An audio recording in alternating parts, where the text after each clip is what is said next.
Olá, pessoal, sejam muito bem-vindos à Escola de Conhecimento. Sou a Sandra Liz e hoje tenho um conteúdo diferenciado para vocês, que se refere a esse livro maravilhoso. Por sinal, olha, ele fica até em pé sozinho, é o livro do Napoleon Hill, e o nome do livro é o Manuscrito Original. No capítulo 1 do livro, ele vai estar tratando de uma coisa que eles chamam de mastermind. O mastermind se refere como a nossa mente, né? O mastermind, a nossa mente. Mastermind é um termo embutido, incutido por um empresário, né? Um grande também entusiasta do sucesso. E ele traz ao termo como uma fonte principal do sucesso, né? Como se fosse o sucesso veio dessa mente. Uma mente master, né? Uma mente que tenha que seja ampliada, de fato seja ampliada, né? Então, e traz esse poder, inclusive, ser uma mente inspiradora, né? Que é o que a gente precisa ter, mentes inspiradoras. Quando a gente chega no finalzinho do capítulo 1, que se refere a Mastermind, ele traz uma coisa que é muito interessante, né? E é sobre isso que a gente vai falar agora, os 6 medos que o ser humano tem. E ele pode estar em graus diferenciados, porque somos diferenciados. E também lembrando que esse livro é um livro antigo e hoje a gente talvez tenha ressignificado alguns desses medos. Ele é ilustrado a partir aqui dessa figurinha, tá? Como sendo todos nós.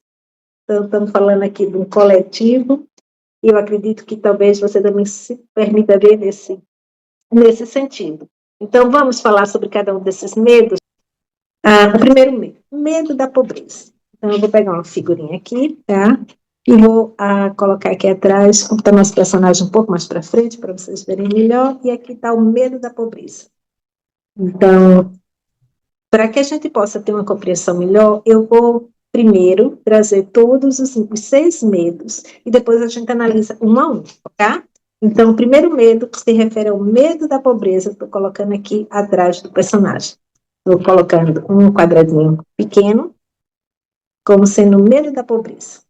O segundo medo que ele se refere, o medo da morte, eu vou colocar até atrás dele, eu estou trazendo uma peça maior, tá? E vou colocar atrás dele, como sendo o medo da morte. O terceiro medo, medo de problemas de saúde. Então, aqui eu vou trazer para cá esse medo de problemas de saúde. O quarto medo, medo da velhice. Eu vou botar paralelamente próximo do medo da saúde. Então, eu vou botar aqui também próximo o medo da velhice. E aí a gente vai ter o medo de perdas de grandes amores, eu vou colocar aqui, e o medo de crítica, eu vou colocar aqui um pouco mais afastado do nosso personagem dela.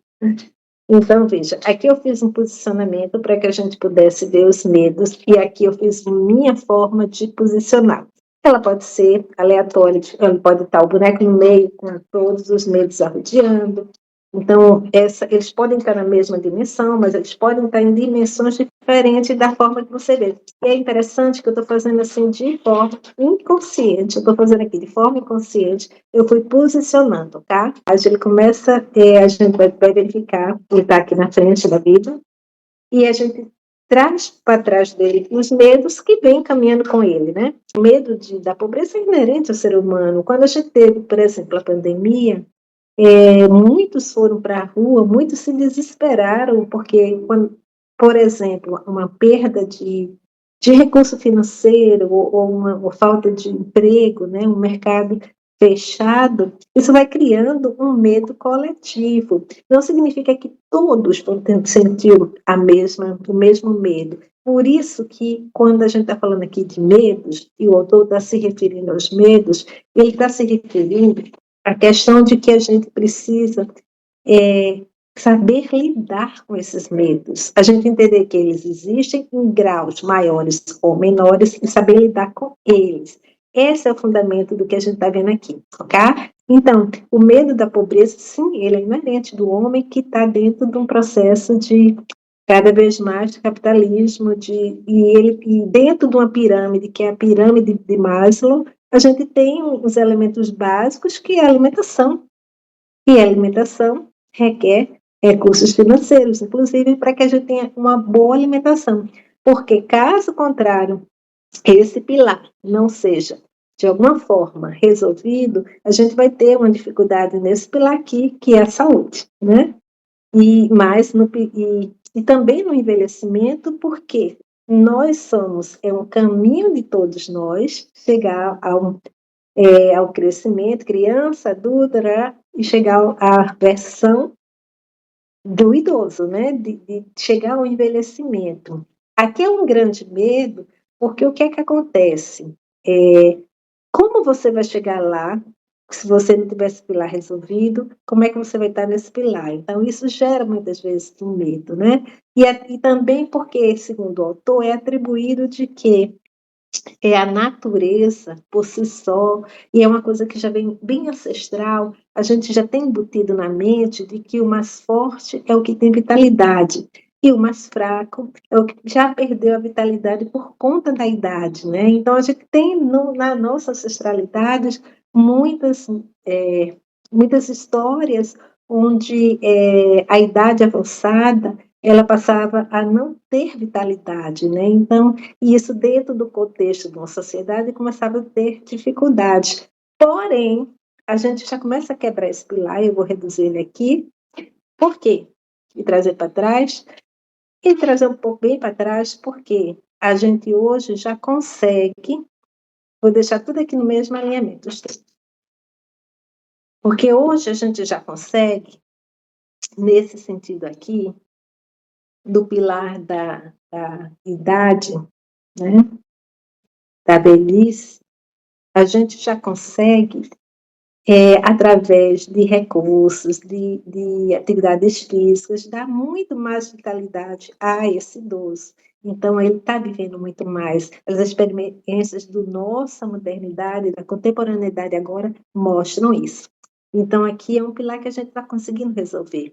O pilar da saúde, ela está associada a essas questões mesmo, né? Então, a gente, para ter isso aqui resolvido, que é a questão de uma já chegar a uma idade bem, a gente precisa também estar bem de saúde, não é isso?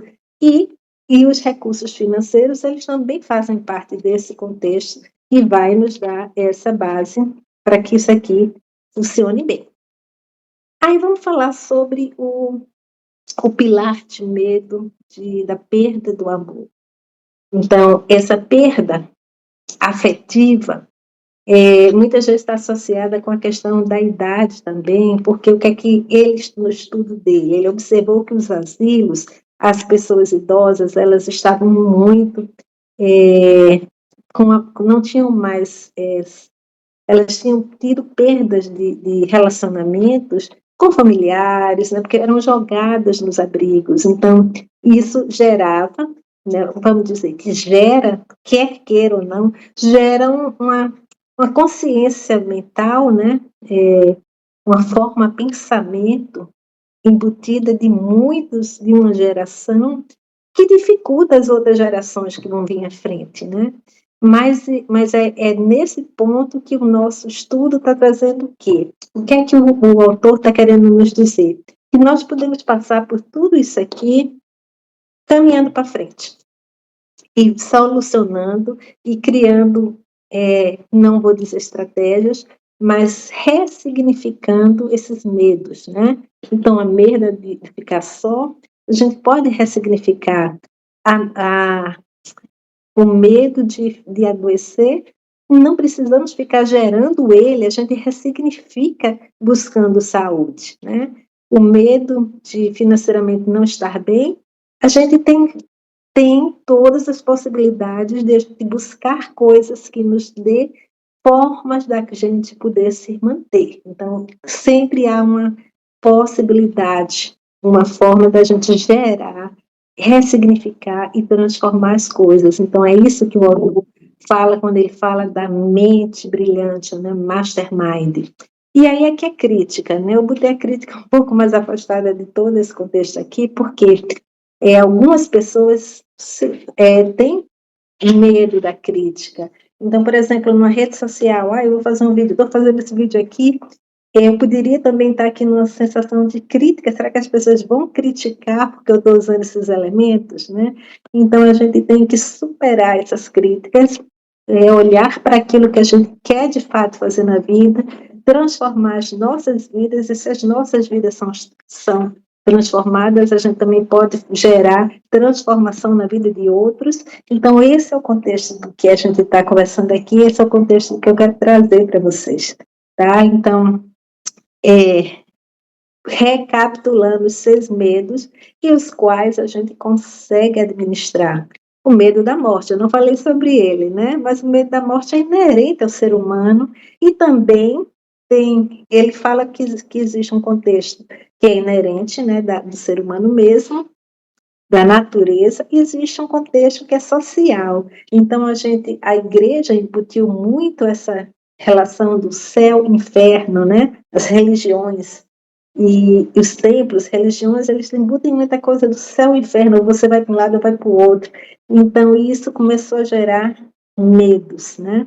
Então, passou a ser uma sociedade onde tem um medo da morte, né? Então, tudo entra no contexto assim de muito medo. Os medos nos paralisam, os medos não nos levam para frente. Então, essa é a questão da gente olhar para esses medos. Recapitulando, medo da morte, podemos ressignificar. Medo da questão financeira, sim, podemos ressignificar. Medo da questão de saúde, sim, podemos ressignificar. O medo de perdas amorosas, sim, podemos ressignificar. O medo de críticas, sim, também podemos ressignificar. E o medo da velhice, sim, podemos ressignificar. Não necessariamente podemos viver, vou botar tudo aqui atrás, vamos gerar todo mundo bem para trás, e aí a gente vai seguir a nossa vida olhando para frente. Espero que o conteúdo tenha sido dado a vocês esse despertar e que a gente comece a enfrentar os nossos medos cada dia mais, olhando para eles, encarando eles sem medo. É isso e até o próximo encontro.